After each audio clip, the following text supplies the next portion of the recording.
Hello everyone, आज की video में हम देखेंगे बिहार स्टेट 2023। आज हम होम साइंस पेपर 2 का प्रैक्टिस सेट 7 करेंगे। इससे पहले हमने ऑलरेडी 6 प्रैक्टिस सेट कर रखा हुआ है। अगर आपने वो वीडियो नहीं देखा है तो आप जाकर वीडियो के प्लेलिस्ट में चेकआउट कर सकते हैं। ये सारे सवाल आपके एग्ज़ाम के पूछे हुए सवाल हैं, इसलिए हर एक सवाल आपके एग्ज़ाम के पॉइंट ऑफ व्यू से काफ़ी ज़्यादा महत्वपूर्ण है। इसलिए एक भी क्वेश्चन बिना स्किप किए वीडियो का अंत तक जरूर देखिएगा। अगर आपने अभी तक इस चैनल को सब्सक्राइब नहीं किया तो प्लीज़ चैनल को सब्सक्राइब कीजिए और अपने दोस्तों के साथ ज़रूर शेयर कीजिएगा। चलिए शुरू करते हैं आज का पहला क्वेश्चन। पहला क्वेश्चन है, निम्न में कौन सा एंजाइम कैल्शियम की अनप्रेजेंट में दूध को कैसिन प्रोटीन पर क्रिया करके उसे दही में परिवर्तित कर देता है? पेप्सिन, ऑप्शन बी है रेनिन, ऑप्शन सी है लाइपेज, ऑप्शन डी है पितरस।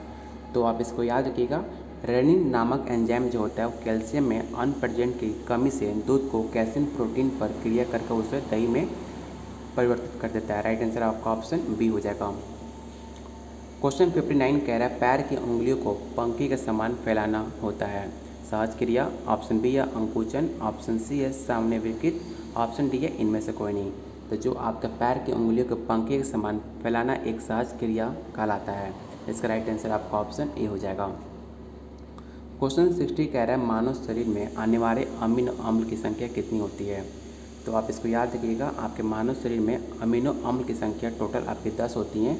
ये सवाल आपका बिहार पीजीटी का पूछा हुआ सवाल है 2020 का। राइट आंसर डी हो जाएगा। क्वेश्चन 61 कह रहा है, बही खाता एक। आपको बताना जो बही खाता होता है वो क्या होता है? तो आपका राइट आंसर आपका ऑप्शन डी हो जाएगा, मूल लेखा पुस्तिका होता है। बही खाता एक मूल लेख पुस्तिका है। इसमें प्रतिदिन होने वाले लेन देनों की तिथि डेट के साथ उसमें लेखा जोखा लिखा जाता है। तो राइट आंसर आपका ऑप्शन डी हो जाएगा। अगला क्वेश्चन कह रहा है, निम्नलिखित में किसे जीवित भेड़ से उतारा काटा जाता है? फनेल से या फ्लीस, या ऑप्शन सी है फेल्ट, ऑप्शन डी है मायरे। तो फ्लीस से गर्म वस्त्रों का निर्माण किया जाता है। फ्लीस को जीवित भेड़ से उतारा या काटा जाता है। राइट आंसर आपका ऑप्शन बी हो जाएगा, फ्लीस। अगला क्वेश्चन कह रहा है, जो गृह प्रबंध है वो क्या होता है? इस क्वेश्चन को आप वीवीआई टिक आउट कर लीजिएगा। इस सवाल आपके यूपी पीजीटी का पूछा हुआ सवाल है। ऑप्शन ए है घर को ढंग से रखना, ऑप्शन बी है घरेलू समस्याओं को हल करना, ऑप्शन सी है भीतरी साज सजा रखना, ऑप्शन डी है उद्देश्य को पूर्ति के लिए संसाधनों का प्रबंध करना। तो इसका राइट आंसर आपका ऑप्शन डी हो जाएगा। क्वेश्चन 64 कह रहा है, निम्नलिखित में किस कोशिका को सुसाइड बैग के नाम से जाना जाता है? इस क्वेश्चन को आप वीवीआई टिक आउट कर लीजिएगा। ये बहुत सारे एग्जाम में पूछा हुआ सवाल है। आपके एग्जाम में ये सवाल आपके एग्जाम में देखने को जरूर मिल भी सकता है। ऑप्शन ए है माइटोकॉन्ड्रिया, ऑप्शन बी है राइजोसोम, ऑप्शन डी है सेंट्रोसोम या आपके लाइजोसोम। अगर आपने बायोलॉजी से पढ़ा होगा तो आपको पता होगा जो लाइजोसोम है उसे हम सुसाइड बैग के नाम से जानते हैं। ये क्वेश्चन काफ़ी एग्जाम का पूछा हुआ सवाल है, इसे आप जरूर याद रखिएगा। क्वेश्चन 65 कह रहा है, राष्ट्रीय पोषण संस्थान कहाँ पर है? चेन्नई में, नई दिल्ली में, या हैदराबाद में, या कलकत्ता में? तो आपको पता होगा जो राष्ट्रीय पोषण संस्थान आपके हैदराबाद में देखने को मिलता है। राइट आंसर आपका ऑप्शन सी हो जाएगा। क्वेश्चन 66 कह रहा है, काला के तत्व निम्न हैं। आपको बताना जो काला होता है उनमें कौन कौन से तत्व पाए जाते हैं? तो टोटल उसमें 6 तत्व पाए जाते हैं। आपका रेखा, रंग, रूप, अंतराल, आकार और सतह। तो इसलिए इसका राइट आंसर आपका ऑप्शन सी हो जाएगा। क्वेश्चन 67 कह रहा है, मोड़ी बाना एक तरीका है। आपको बताना जो मोड़ी बाना है वो कौन सा एक तरीका है? रंग योजना का, या पुष्प सजा का, या गृह व्यवस्था का, या इनमें से कोई नहीं। तो मोड़ी बाना आपका एक जापानी पुष्प सजा शैली है जिसका स्टार्ट आपका लगभग 1900 सदी में हुआ था। राइट आंसर आपका ऑप्शन बी हो जाएगा, पुष्प सजा का। क्वेश्चन 68 कह रहा है, निम्नलिखित में कौन आकार का एक प्रकार नहीं है? पंचकोण, छिद्रयुक्त, ऑप्शन सी है आयताकार, ऑप्शन डी है वृत्ताकार। इसलिए इसका राइट आंसर आपका ऑप्शन बी हो जाएगा, छिद्रयुक्त आपका राइट आंसर बी होगा। क्वेश्चन 69 कह रहा है, प्रोटीन का अंतिम उत्पाद कौन सा होता है? ग्लाइकोजन, अमीनो एसिड, इंसुलिन, या आपका ग्लूकोज। इस क्वेश्चन को भी आप जरूर याद रखिएगा। आपका राइट आंसर आपका ऑप्शन बी हो जाएगा, अमीनो एसिड। प्रोटीन का अंतिम उत्पादन अमीनो एसिड होता है। राइट आंसर बी हो जाएगा। क्वेश्चन 17 कह रहा है, पुरकिंजी के तंतु होते हैं हृदय में, नेत्रों में, या यकृत, या मस्तिष्क। इसका राइट आंसर आपका ऑप्शन ए हो जाएगा, हृदय। अगला क्वेश्चन कह रहा है, तीव्रता दर्शाता है। आपको बताना जो तीव्रता होता है वो क्या दर्शाता है? तो आपका तीव्रता के माध्यम से किसी वस्तु के चमकीलेपन या ढूंढलेपन को वो प्रदर्शित करता है। तो राइट आंसर आपका ऑप्शन सी हो जाएगा। क्वेश्चन 72 कह रहा है एक नाटी महिला को निम्न प्रकार के वस्त्र पहनने चाहिए। आपको बताना है जिनकी हाइट कम होती है उस लेडीज़ को कौन से कपड़े पहनना चाहिए, खड़ी रेखा वाले या आड़ी रेखा वाले या तिरछी रेखा वाले या सादे। तो इसका राइट आंसर आपका ऑप्शन ए हो जाएगा, खड़ी रेखा वाले। मुझे भी नहीं पता कि किस पेज पर ये चूज़ कर रहा है। राइट आंसर ए होगा, क्योंकि हर किसी को अपना कपड़ा पहनने का खुद का एक उसको सेल्फ अधिकार होता है कि वो जो चाहे वो कर सकती है, जो चाहे वो पहन सकती है। अगला क्वेश्चन कह रहा है निम्नलिखित में कौन सा दोहरी नोक वाली डॉट है, फ्लंज या फ्रेंच या फिश या आपका ऑप्शन डी है ड्रेस मेकर्स। तो दिए गए विकल्पों में फ्लंज दोहरी नोक वाली डॉट होती हैं। तो राइट आंसर आपका ऑप्शन ए हो जाएगा, फ्लंज। क्वेश्चन 74 कह रहा है इनमें कौन बड़ी आंत का एक अंग नहीं है। आपको बताना है कि 4 ऑप्शन में कौन आपका बारी आंत का एक अंग नहीं है। तो आप इसको याद रखिएगा, जो इलियम आपके बड़ी भाग का आंत नहीं है। राइट आंसर आपका ऑप्शन सी हो जाएगा। क्वेश्चन 75 कह रहा है कौन सा लक्ष्य का प्रकार नहीं है, दीर्घकालीन लक्ष्य, लघुकालीन लक्ष्य, सार्वभौमिक या आपका ऑप्शन डी है मध्यवर्ती। तो आप इसको याद रखिएगा, जो आपका गोल होता है निर्धारण उद्देश्यों का ऑब्जेक्ट में ध्यान रखकर किया जाता है। लक्ष्य के समय के आधार पर 3 विभागों में बांटा गया है।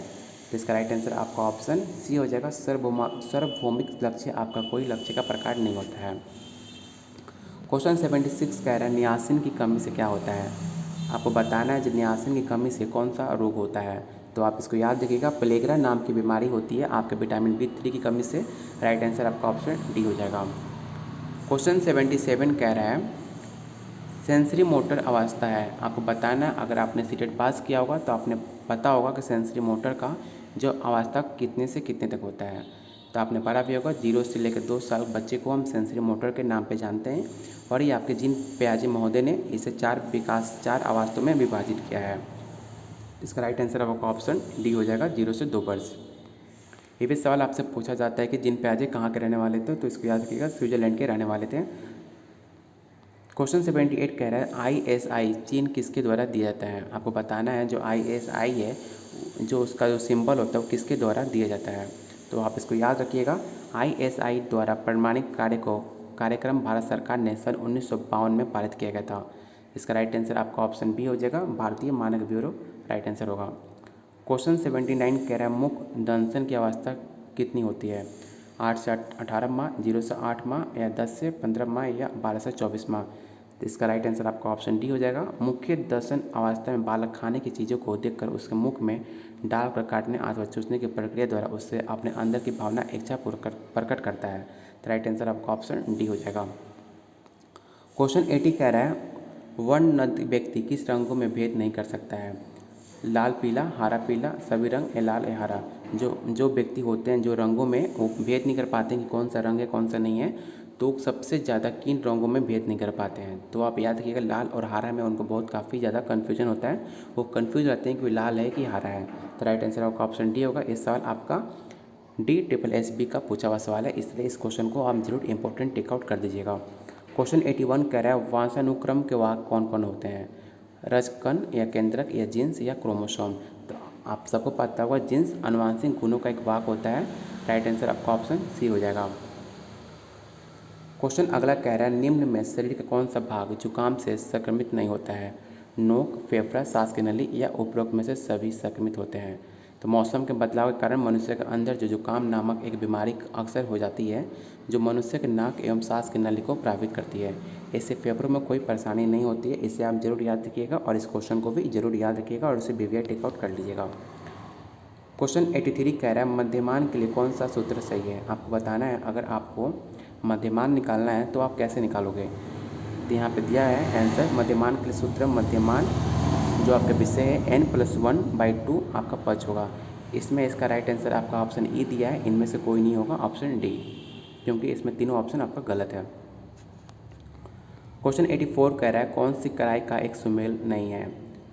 तो आप याद रखिएगा, कढ़ाई उससे संबंधित स्थानों का सुमेलन आपका राइट आंसर होगा बी, ये आपका सुमेलित नहीं है। यहाँ पे आपका दिया है जो कसूती कढ़ाई होता है वो आपके कर्नाटक में देखने को मिलता है, जो कच्छ कढ़ाई होती है गुजरात में, मुरी लखनऊ में, मोती भारत आपके राजस्थान में देखने को मिलता है।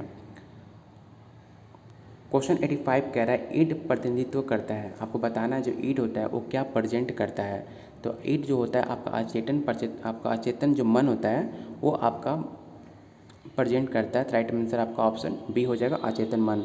ये आपने पढ़ा भी होगा सीटेट में, आपका ये साइकोलॉजी में पढ़ने को मिलता है हमें, इसका फ्राइड के द्वारा दिया गया है। राइट आंसर आपका ऑप्शन बी हो जाएगा।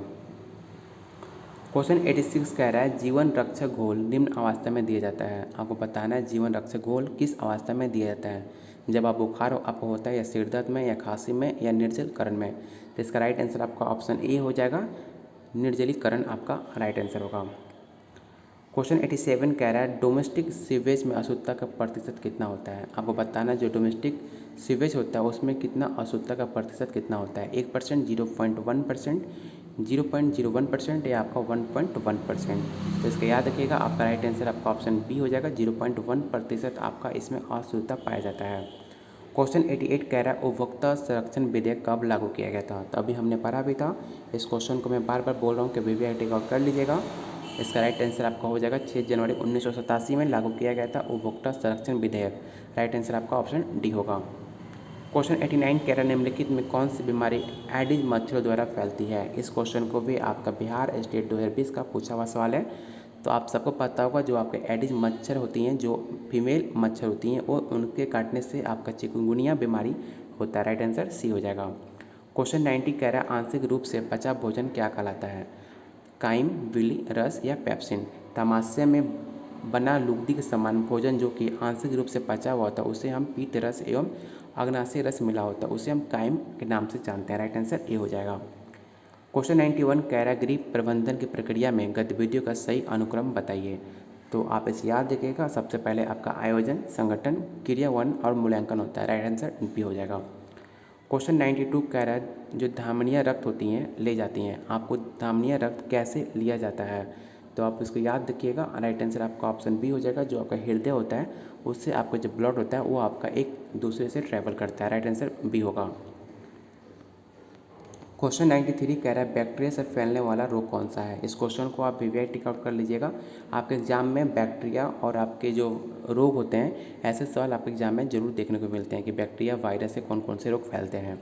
तो आप इसको याद रखिएगा, बैक्टीरिया से आपके निमोनिया रोग बैक्टीरिया फैलता है। राइट आंसर आपका ऑप्शन सी हो जाएगा। क्वेश्चन 94 कह रहा है जब वजन सामान्यतः वजन से 30% अधिक होता है तो क्या होगा। स्लाइट ओसिबिलिटी होगा, ऑप्शन बी है मॉडरेट ओसिबिलिटी होगा, ऑप्शन सी है सीवियर ओसिबिलिटी होगा, ऑप्शन डी है ग्रास ओसिबिलिटी। इसका राइट आंसर आपका ऑप्शन बी हो जाएगा, मॉडरेट ओसिबिलिटी हो जाएगा। क्वेश्चन 95 कह रहा है इनमें कौन अल्ट्रावायलेट किरणों को सोखता है। आपको बताना कि इनमें कौन सा अल्ट्रावायलेट जो किरण होता है उनको अपने तरफ एब्जॉर्ब कर लेता है। तो इसका राइट आंसर आपका ऑप्शन सी हो जाएगा, ओजोन परत। क्वेश्चन अगला कह रहा है वायु में नाइट्रोजन होता है, आपका जो वायु में जो नाइट्रोजन होता है उससे क्या फ़ायदे हैं आपको बताने हैं। तो इसमें आपका ऑप्शन है शरीर के लिए आवश्यक है, ऑक्सीजन को पतला कर देता है, खून में ऑक्सीजन को घोल देता है, या वायु को संघनता को कम करता है। तो राइट आंसर आपका ऑप्शन बी हो जाएगा। क्वेश्चन 97 कह रहा है हृदय की धड़कन को नियंत्रित करने के लिए कौन सा खनिज आवश्यक है। इस क्वेश्चन को आप वीवीआई टिक आउट कर लीजिएगा। सवाल आपके DSSB का पूछा हुआ सवाल है। ऑप्शन है सोडियम, सल्फर, पोटेशियम या लोहा। तो इसका राइट आंसर हो जाएगा सोडियम। पोटेशियम की प्रेजेंट शरीर में कोशिकाओं के अंदर द्रव मांसपेशियों को लाल रक्त कोशिकाओं को होती है। राइट आंसर आपका ऑप्शन सी होगा, पोटेशियम। क्वेश्चन 98 कह रहा है निम्नलिखित में कौन सा तटस्थ रंग है, काला, लाल, हरा या आपका पीला। तो आपका राइट आंसर आपका ऑप्शन ए हो जाएगा, काला आपका तटस्थ रंग के रूप में जाना जाता है। राइट आंसर ए होगा। क्वेश्चन 99 कह रहा है आपका सबसे अधिक आर्द्रता और शोर का गुण कौन सा होता है, सूती रेशों में, ऊनी रेशों से, या आपका रेयान रेशों से, या रेशम के रेखे से। तो इसका राइट आंसर आपका ऑप्शन ए हो जाएगा, सबसे अधिक आर्द्रता और शोषक का गुण सूती रेशों में होता है, क्योंकि एक ये नेचुरल सेलुलोज से बना होता है, इसलिए इसका राइट आंसर आपका ऑप्शन ए होगा। क्वेश्चन 100 कह रहा है निम्न में कौन सा विटामिन पांचपन विरोधी कहलाता है। आपको बताना है और इस क्वेश्चन को वीवीआई टिक आउट भी कर लेना है कि कौन सा विटामिन पांचपन विरोधी कहलाता है, विटामिन ई, विटामिन के, विटामिन सी या विटामिन बी। तो ये सवाल आपके एग्जाम में बहुत बार पूछा हुआ है, तो आप याद रखिएगा विटामिन ई होता है। विटामिन ई की कमी कारण से कई प्रकार की बीमारियाँ जन्म लेती हैं। इनमें प्रमुख रूप से प्रजनन अंग ठीक होने का कार्य नहीं करते हैं। राइट आंसर आपका ऑप्शन सी होगा। क्वेश्चन 101 कह रहा है स्टेपल तंतु का उदाहरण है। आपको बताना है कि इनमें कौन सा स्टेपल तंतु का उदाहरण है। इसका राइट आंसर आपका ऑप्शन बी हो जाएगा, जो आपका एक स्टेपलन तंतु का उदाहरण है। अगला क्वेश्चन कह रहा है निम्नलिखित में कौन सा दृश्य सामग्री नहीं है। आपको बताना है कि इनमें कौन सा विजुअल प्रोडक्ट नहीं है। सैमपट, पोस्टर, फ्लैशबोर्ड या चलचित्र। जो चलचित्र होता है एक प्रकार का एक इन्वेंशन होता है, प्रक्रिया है, तो राइट आंसर आपका ऑप्शन डी हो जाएगा। अगला क्वेश्चन कह रहा है नवजात शिशु के लिए उपयोगी वस्त्र कौन से होते हैं। आपको बताना जो नवजात शिशु होते हैं उनके लिए कौन सा वस्त्र काफ़ी ज़्यादा लाभदायक होते हैं, तो राइट आंसर आपका ऑप्शन बी हो जाएगा। पुराने, सूती और कोमल होने चाहिए, इसलिए उनको काफ़ी ज़्यादा आरामदायक पहुँचता है। राइट आंसर बी होगा। आज का लास्ट क्वेश्चन रहेगा अगला क्वेश्चन है आहार चिकित्सा में इनमें किसकी भूमिका अधिक महत्वपूर्ण होती है। डॉक्टर की, या आपका डाइटिशियन की, या नर्स की, या आपका गृहिणी की। मतलब आपको जो आप डाइट लेते हो ना, उनमें सबसे ज़्यादा इंपॉर्टेंट रोल किसका है, आपसे ये पूछ रहा है। तो ऑप्शन बी आपका जो डाइटिशियन होता है, जो आपको डाइट बताता है कि आपको कौन सा डाइट लेना है, कौन सा नहीं लेना है, उसका भूमिका काफ़ी ज़्यादा महत्वपूर्ण हो जाता है। इसलिए इसका राइट आंसर आपका ऑप्शन बी हो जाएगा। अगर वीडियो पसंद आई हो, मेरी मेहनत आपको पसंद आ रही है, तो प्लीज़ वीडियो को लाइक कीजिए और अपने दोस्तों के साथ ज़रूर शेयर कीजिए। जो आपके होम साइंस से बैकग्राउंड से उनके पास वीडियो पहुंचाइए। हर कोई अपने ग्रुप में वीडियो शेयर कीजिए, जिससे मुझे मोटिवेशन मिलेगा आप लोग के लिए और ज़्यादा प्रैक्टिस सेट लाने का। चलिए बहुत जल्द मिलते हैं एक अगले प्रैक्टिस सेट पर।